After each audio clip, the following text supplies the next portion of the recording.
Hello, and welcome to yet another victory edition of the Believe in Lions podcast. That's BLEAV right here on the Believe Network. I'm your host, as always, at Javanaugh87, Jack Kavanaugh, joined as always by the all-pro safety, the all-world commentator, the NFL interception leader. It's Glover Quinn. Oh yeah. What's up, man? Just loving life. I mean, what a win.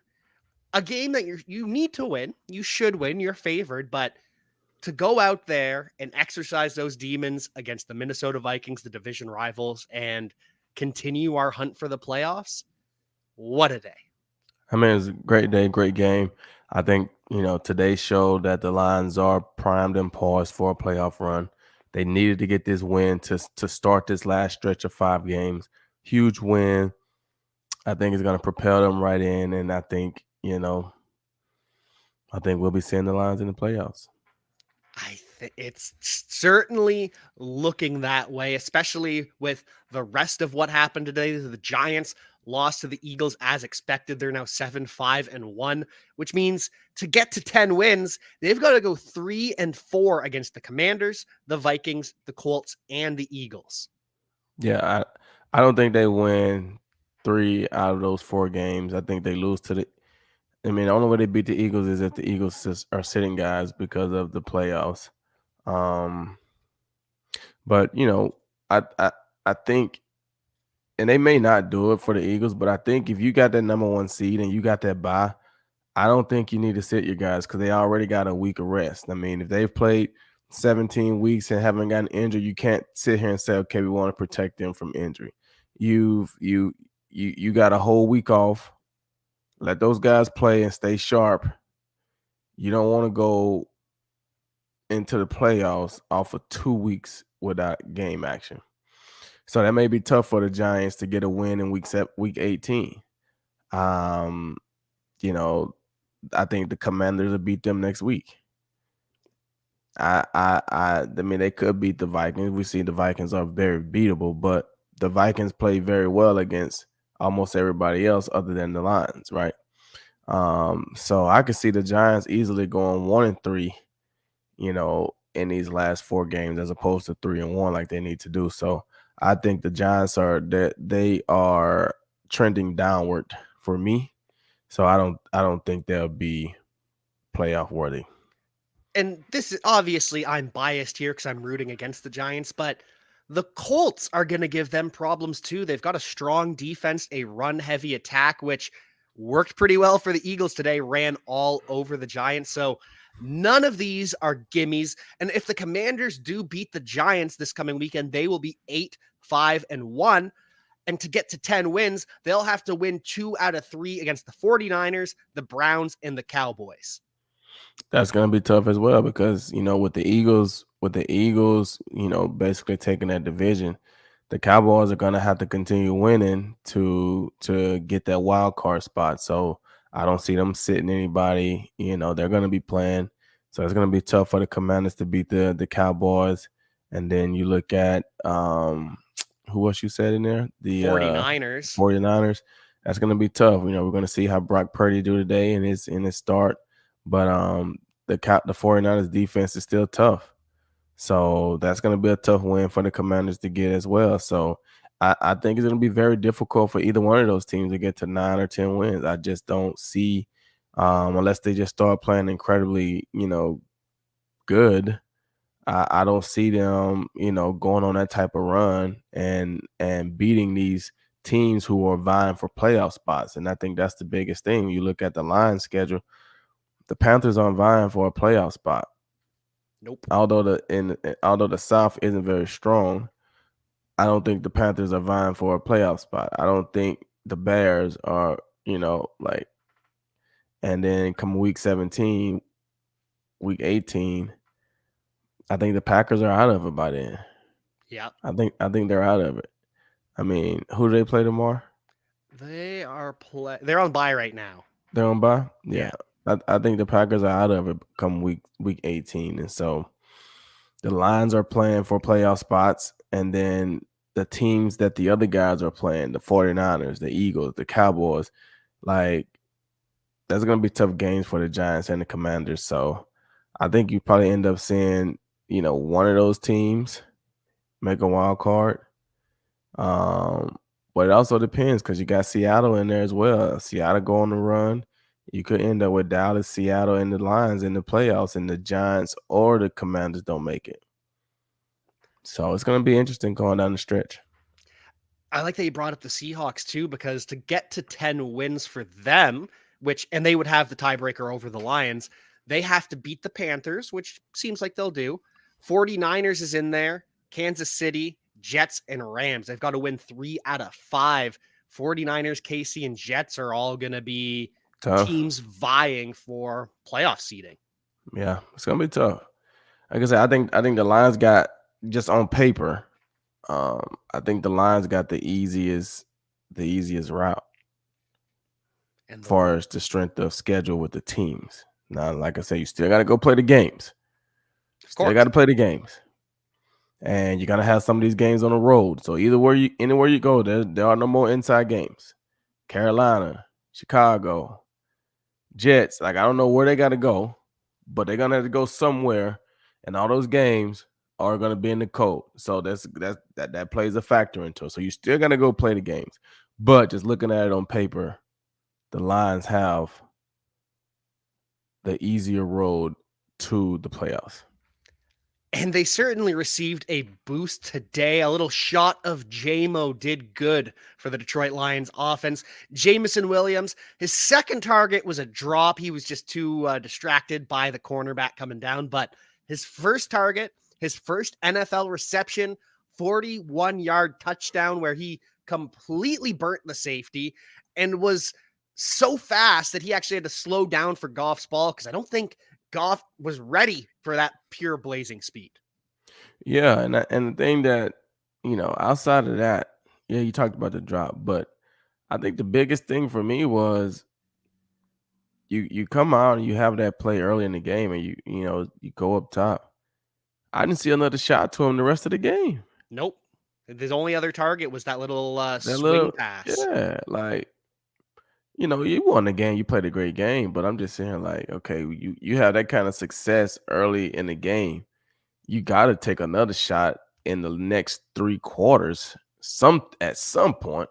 But I guess DJ Chark was the shot that they took, and he went up top. So, you know, I like what I saw. I think Jameson's gonna add a huge speed burst to that offense. They're gonna be that much more explosive, and that's just gonna open up more things for Amon underneath, who's already killing it underneath. Um, Josh Reynolds is coming alive, making plays. You still got DeAndre Swift out of the backfield. You got weapons. You got weapons, and they can score points. Jared Goff is playing pause right now. He's playing really good football right now. So they got weapons. They can score points. Jameson Williams is only going to add to that. And one touchdown goes to Jameson, one goes to Chark, as you mentioned, another goes to Josh Reynolds. All had great games. Amon-Ra St. Brown, he wasn't flashy, only 6 grabs, only 68 yards, but again, that's averaging over a first down per reception and multiple third down chain moving receptions. So if his down day on the lighter side of the production is still 68 yards and 3, 4 first downs, 5, I'll take that every time. Yeah, I mean that's how it's gonna be. And you see, we mentioned 3 other wide receivers' names, right? We mentioned DJ Chark going up top. We mentioned Josh Reynolds catching a touchdown. We mentioned Jameson Williams. So like you're not gonna have the top game every week. You know what I'm saying? So now you look at that, it's like, okay, going into next week, you know, they're trying to figure out, who do we stop? We got to worry about Jameson? We got to worry about DJ. We got to worry about Amon. We got to worry about like it just opens up things for everybody. And so you're gonna have those games, but like you say, to be able to convert, first downs, 4 or 5 of those things in the game, that's huge. That's keeping the clock running, which they did a great job in the fourth quarter doing that. And then it's moving the change throughout the game. And like I said, the one thing that I've noticed that you haven't seen a lot from the Lions these last few games that they've been winning is they haven't turned the ball over. They haven't turned the ball over. And when you don't turn the ball over and you can force a few turnovers, it gives you a chance to win. It does. It really does. And one final note on the offense. Jamal Williams was interviewed at some point, just before half, maybe just after half, but he was asked about Justin Jackson scoring a touchdown, the running back. He was the only running back to score a TD. It wasn't Jamal, wasn't DeAndre, it was RB3 Justin Jackson. And Jamal's response is, there aren't any egos here. I'm celebrating just as hard for a DeAndre touchdown as I am for a Chark touchdown, as I am for a Justin Jackson's touchdown. There's no egos here, kind of like up in the booth. And I think that was just to get the commentary to leave him alone at that point. He's got some Yeah. great quotes, though. Oh yeah. I mean, like you said, there isn't any egos. Those guys are playing well. They're sharing the wealth, and they seem like they understand that. You know, when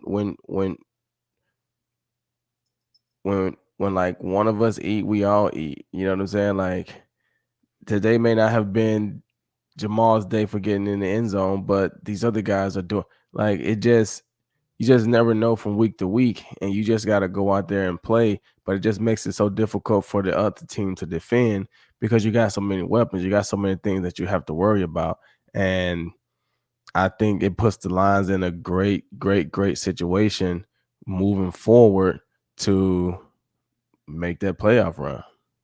It really does. And we've talked about this throughout the season with the play calling building on itself and mixing and matching schemes so things are looking similar.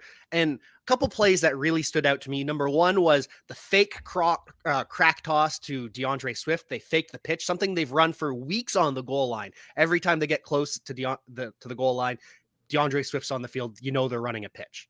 They fake that, and that leads to the Josh Reynolds touchdown. And the number 2 play on offense that I really want to highlight, you know what it is. It's the big boy reception. Penei Sewell lined up in bunch formation, motions across the field, wide open reception. The man moves like a cat at 340 pounds. Just he dives for the first down, and defender tries to get up in his face, swat the ball after, and Sewell's having none of that.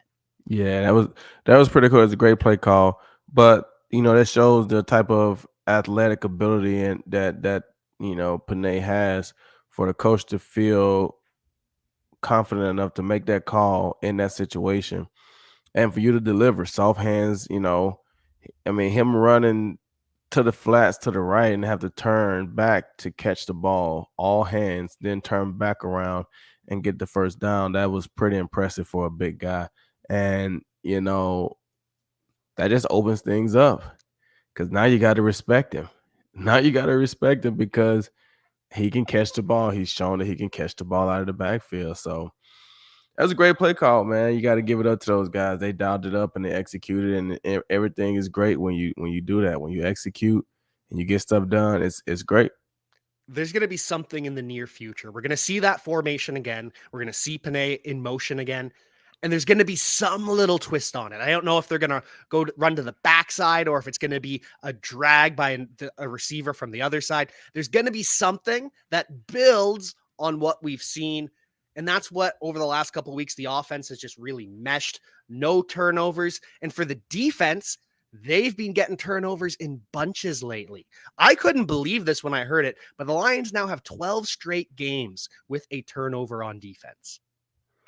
Yeah, I didn't know that either. I It saw didn't that. feel like that. Right, because I remember for a long time we're sitting there talking about the soccer trots and this and this and that. And I'm like, for them to be 6-7, that means that they've only played 13 games. Yeah. And to have a turnover in 12 straight, I'm like, I know it was 4 or 5 weeks. So I'm like, dude, we don't even see the soccer trot. We like went like, but maybe they were getting worn and it just didn't seem like it. I'm starting to think that maybe it would be end of game. There are a couple times like against the Cowboys, the Patriots, where the game's out of hand. Oh, there's a turnover here.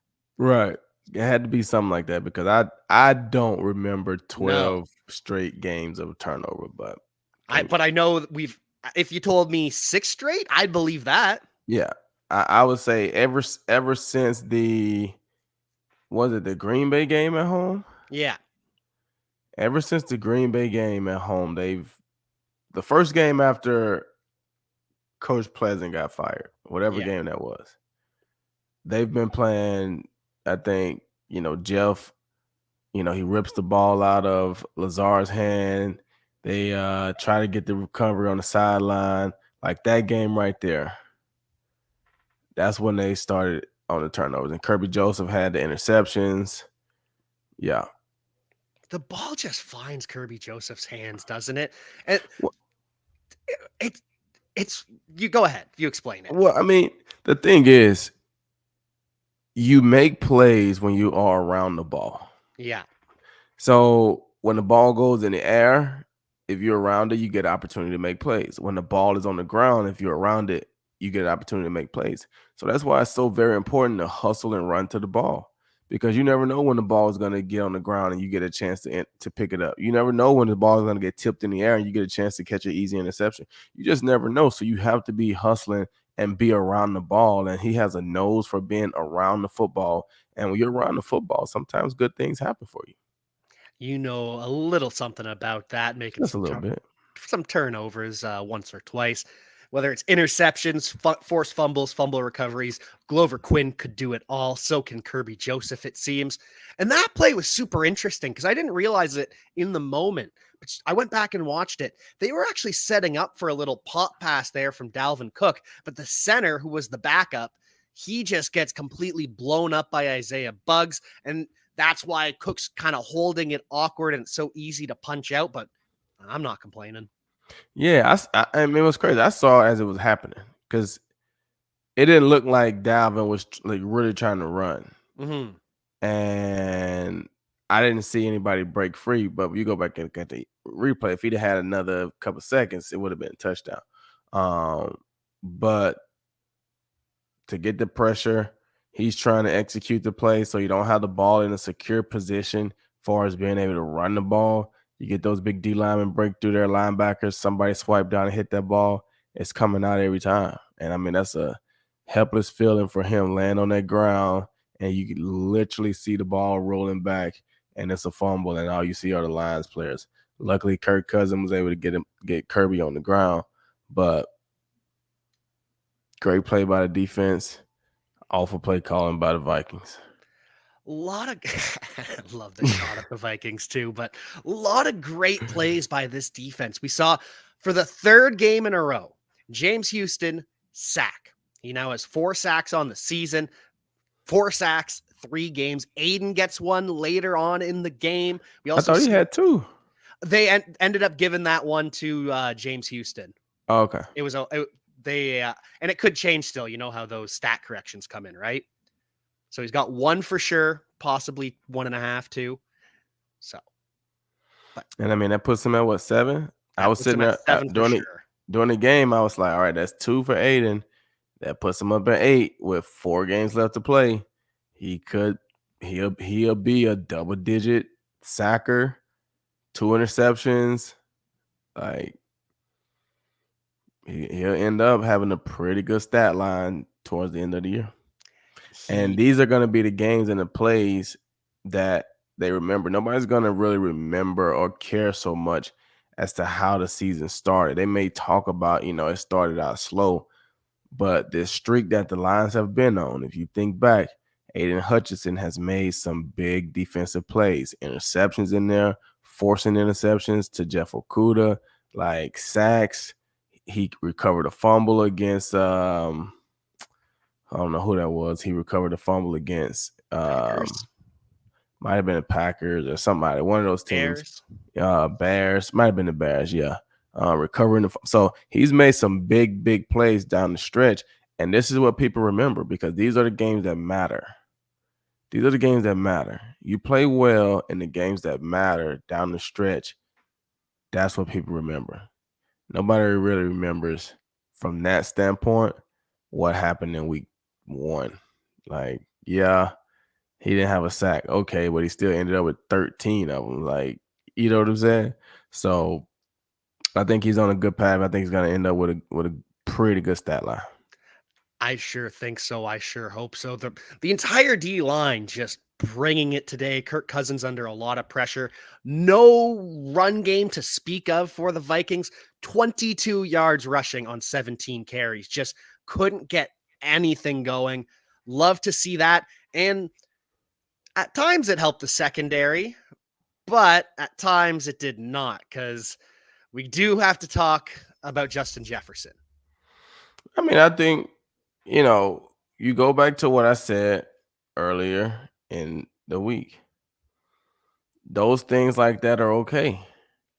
When you're playing against an explosive offense, no, you don't want to give up 400 yards. No, you don't want to give up all this and this and that. But when you look at the whole totality of the game, they kept Justin Jefferson out of the end zone. They There it shut is. down Dalvin Cook, right? TJ Hawkinson, they tried to get him going early. He caught a few passes, but nothing was really major. You know what I'm saying? Short yard gains, 13 yards here. Like nothing really, whatever. Adam Thielen catches the one touchdown, but that's really all he did. And that's just, And that's then just gets playing completely football. stuffed on the 2 point, too. Yeah. So when you look at the whole totality of it, it's like, okay, Justin Jefferson had a lot of yards. Don't get me wrong, but he didn't score a touchdown, and we pretty much shut down everybody else. I feel like that's like saying we're gonna let LeBron score 60, but we're still gonna win 90 to 86 because nobody else is gonna be able to score. You know what I'm saying? So that's kind of how I looked at that. Yes, would you like to see some better communication and better, whatever to help out? But Justin Jefferson is one of the best receivers in the league. And he was able to get open on some plays today and make a couple plays. But hey, man, you shut everybody else down, you still give yourself a chance to win. And that's what I thought you would say, but I just, you have to talk about it when any player goes for a career day, career high 223 yards. You have to talk about it, but the no touchdowns, that is the key to the Justin Jefferson stat line.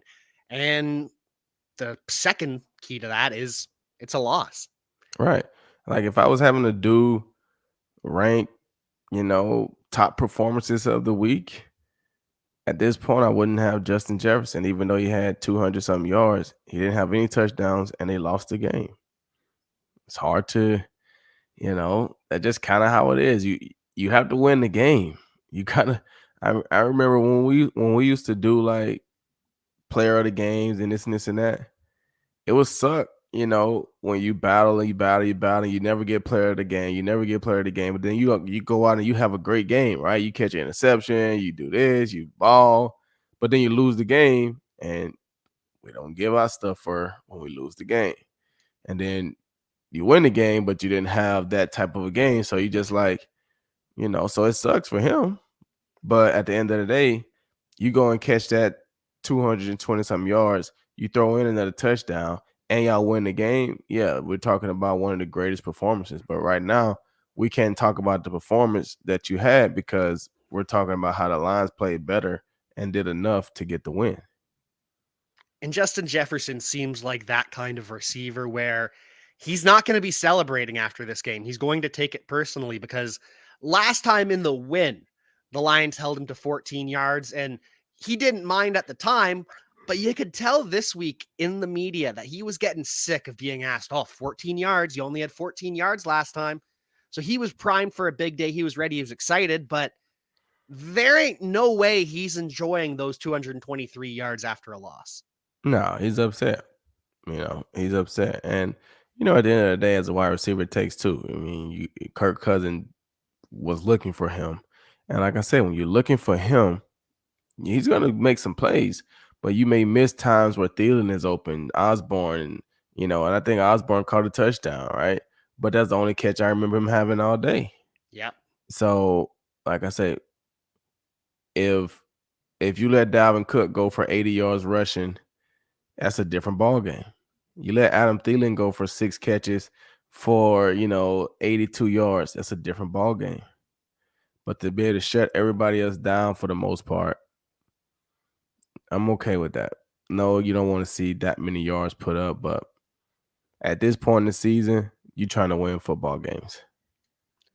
And we're certainly winning those football games, winning against our former teammate TJ Hawkinson, who was the second receiver on the team technically, but only 77 yards, which on paper sounds great, but I only really remember that his first reception of the game, he catches a first down, and I texted you right away, oh, they're feeding TJ early. I'm a little bit worried. But then the next catch doesn't go for a first down. It's a 5 or 6 yarder. And then the next target he has, incomplete, turnover, or well, sorry, they go for it on 4th and 1 because of the punt, turnover on downs. And after that, the only thing I remember from TJ Hawkinson, I know he had some catches, but I remember the drop first down against his former team. Yeah, I mean, like I say, I mean, nothing was impactful. You can catch some passes, but they're not impactful. So when you lose a game, like I say, when you win the game, it's gonna be looked at totally different. But in order to win the game, he probably catches that pass on the sideline. So Yeah. now we're not talking about the drop. You know what I'm saying? We're talking about, 8 catches for 90 yards now. You see what I'm saying? And then now that drive continues, and you probably get a chance to having more catches or a touchdown or things like that. So when you lose the game and you don't think of any impactful plays, it's just another normal day. I mean, it was just TJ caught some passes. Um, He almost seemed flustered after that first catch because he got some boos after that first catch that he had. Almost seemed like that kind of got to him a little bit. I mean, it may, you know. I don't know why they would boo him. He didn't ask to be traded, I but didn't like it either, but it seemed to affect him. hey, now you play for the Vikings, so we still love you, TJ. But during the game, you play for the Vikings, and we're trying to win the game, so Yeah. it happens. And exactly, to be fair, they're booing Justin Jefferson all game too. They're booing and Right. jeering Kirk Cousins. It's nothing personal, just wonder if that impacted him at all. And I wonder if the reports this week that Jared Goff, we already talked about how he's playing the best football of his career. That's from him. And then the reports come out that the Lions don't just view him as a bridge quarterback, they very much see him as a future part of this team. And then Jared comes out and plays a hell of a game. Jerry trying to earn some money. He really It's, is. it's holiday season. He trying to earn some of that money.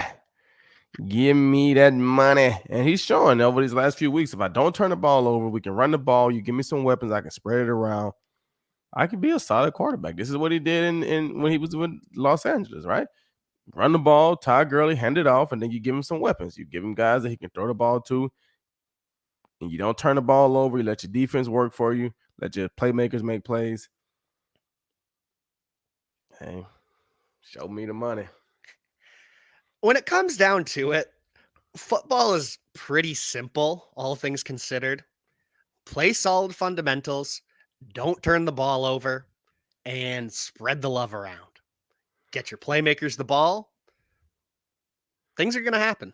Yeah, I mean that's the name of the game. The biggest one is not to turn the ball over. Trust your guys, trust your weapons, and then let them do what they do best. Get them the ball so that they can do what they do best. And if you can do that and not turn the ball over, you're gonna give yourself way more chances to win football games. You will, and hopefully the Lions give themselves more opportunities to win the game next week against the New York Jets, who hopefully the best for Mike White. Mike White, the quarterback for the Jets, he was headed to the hospital after the game to get his ribs looked at. Coach Robert Saleh says it's just precautionary. They're not super worried about it, but they just want to do right by Mike White and take care of him. So hope everything is okay. But regardless, the Lions will either be facing a quarterback with banged up ribs or Joe Flacco, because Joe Flacco is QB2 ahead of Zach Wilson now. Joe Flacco, yeah. And that's the thing, Joe Flacco is very, very experienced quarterback. Um Did you ever pick off Joe Flacco? yeah. I thought you would have, but I didn't know how much crossover there was. Oh, I picked him off when I was in Houston. Okay. Yeah, I got his picture. It's Oh, I ain't got that one up. It's upstairs. But yeah, I had a nice one-hander off of Joe Flacco.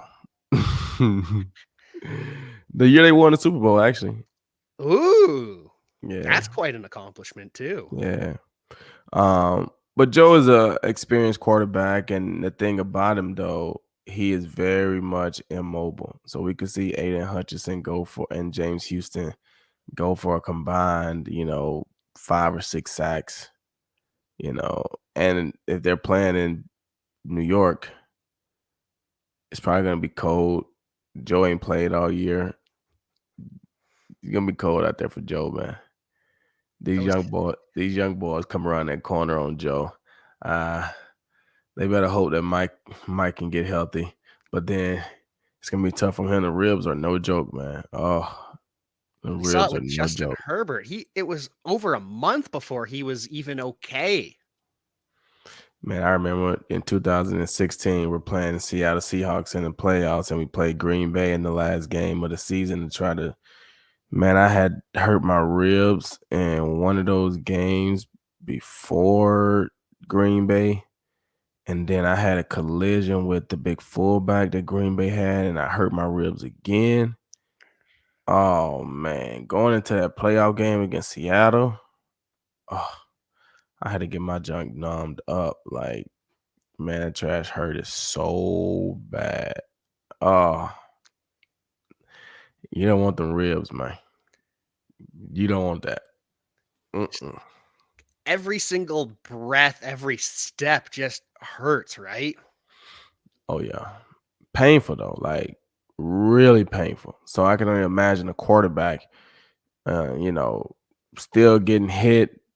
Like, cause as a DB, you can kind of, control certain things, but as a quarterback, you're getting hit, sacked, slammed, like it's cold. Oh yeah, and you got to throw every time, just the jarring of the. Yeah, they might prepare for Joe. Regardless, banged up quarterback with ribs, Joe Flacco, it's going to be cold. Those hits are going to hurt a little bit more. And the Lions have been swarming the football, just all at least two players in on every tackle, it seems like. And that's nice to see. What's not so nice to see, final thing I kind of want to ask you about for the defense side is Jeff Okuda. He ends up leaving the game. We know he was sick all week, and he takes those two penalties on the scoring drive. This, I think, the second drive of the game, first scoring drive. Then Mhm. he ends up leaving, gets replaced by Amani Oruwariye. Have to imagine between the concussion missed time, the illness, he's just not at 100%, and the Lions wanted to make a move just for the game.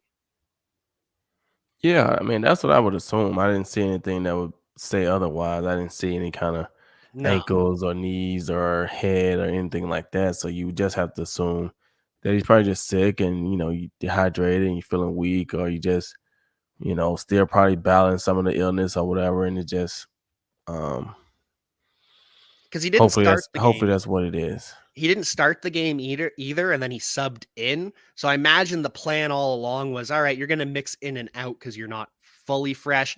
And then when Right, he just leaves and doesn't come back, have to imagine that's the illness. right. I'm just glad the money didn't have to play the whole game.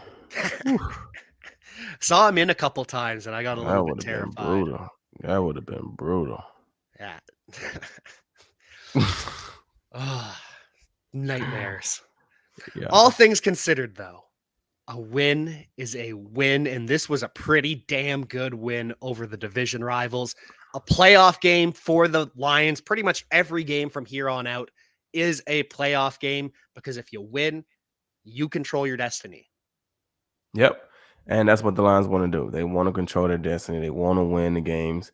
And like I said earlier, I think they got the best shot. I think they got the best path to get there. They just got to take it one game at a time and come back this week and go take care of the Jets. And every game you win, like I said last week, every game you win, the next game gets bigger and bigger. Right now, the Jets is the biggest game of the season coming up. The Jets. And that biggest game of the season We will be back to cover later this week. But Glover, before that, any pluggables to plug? Any final thoughts on the Detroit Lions win or just football in general? I mean, I think, I've been hearing it a lot. The Lions are a scary football team right now. They're playing at a high level. Nobody wants to play those guys. They're young. They're athletic. Their offensive is amongst the best in the league. Defense has been playing great. So, shout out to the Lions for sticking through it when it was tough. Shout out to the fans for sticking through it when it was tough. And now it's December and the Lions are playing meaningful football. So gear up, enjoy this holiday season, but gear up and let's support these guys as they look to make a run into the playoffs. And we will be there to bring you every step of the action on the Lions' journey to the playoffs. If you want to bet the Lions to make the playoffs, make sure you do it with our sponsors over at betonline.ag. But until we're back to preview the Jets game, which the Lions are going to win, we will see you next time.